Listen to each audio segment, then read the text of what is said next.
The day began like any other, though it was supposed to be special. I woke up on the morning of my 21st birthday feeling a mix of anticipation and unease.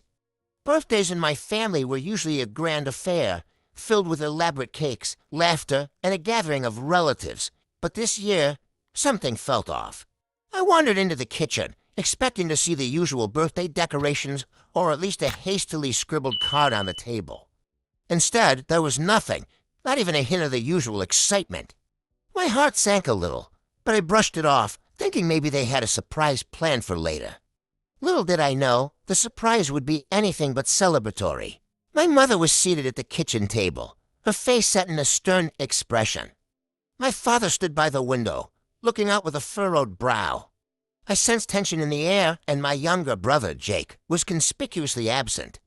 My parents exchanged a glance before my mother finally spoke. "We need to talk, Sam," she said, her voice uncharacteristically cold. I felt my stomach churn.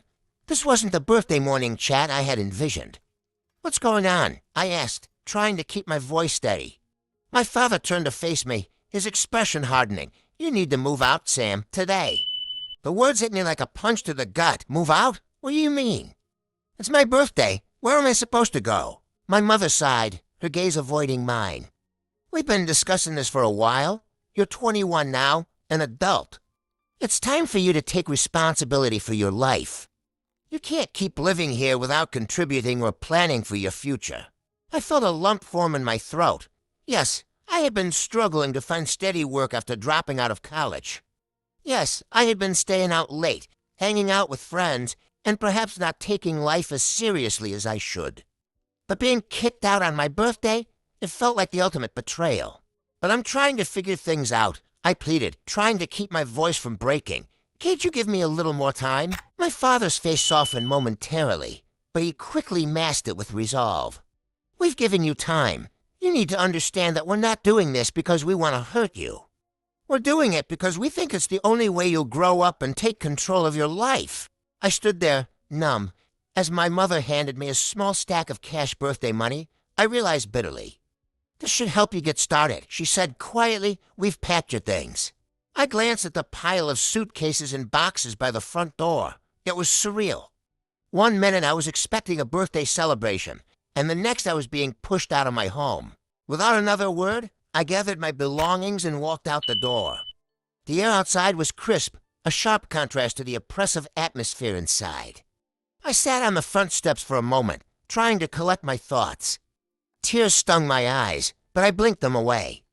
I had no time for self-pity. I needed to figure out my next move. With my car loaded, I drove aimlessly for a while, my mind racing. Where would I go? Who could I turn to? I thought about calling friends, but pride and shame stopped me. Eventually, I parked at a nearby park, sitting in my car, feeling utterly lost. As I stared at the horizon, the realization dawned on me I was truly on my own. The safety net of my family had been abruptly yanked away. It was terrifying, but there was also a strange sense of freedom. I could make my own choices, for better or worse. That night, I found a cheap motel and checked in, using some of the cash my mother had given me. I lay on the hard bed, staring at the ceiling, replaying the day's events in my mind. My birthday had taken a turn I never anticipated, but as the initial shock faded, determination began to replace my despair.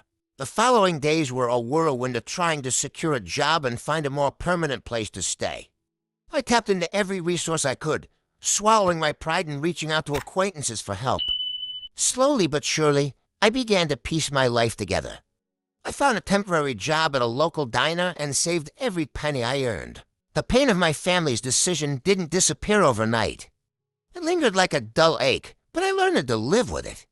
The harsh push forced me to confront my reality and grow in ways I hadn't imagined. Months later, as I settled into my tiny but hard-earned apartment, I realized that despite the pain and betrayal I felt on my birthday, it had been a turning point. I began to understand that sometimes the hardest lessons come wrapped in the ugliest packages. Looking back, I still wish my family had chosen a different day or a softer approach. But in a strange way, their decision gave me the strength and motivation to build a life on my terms. My birthday, once a day of pain and confusion, became a symbol of my resilience and determination. And every year since, I celebrate not just my birth, but my rebirth into independence and self-sufficiency.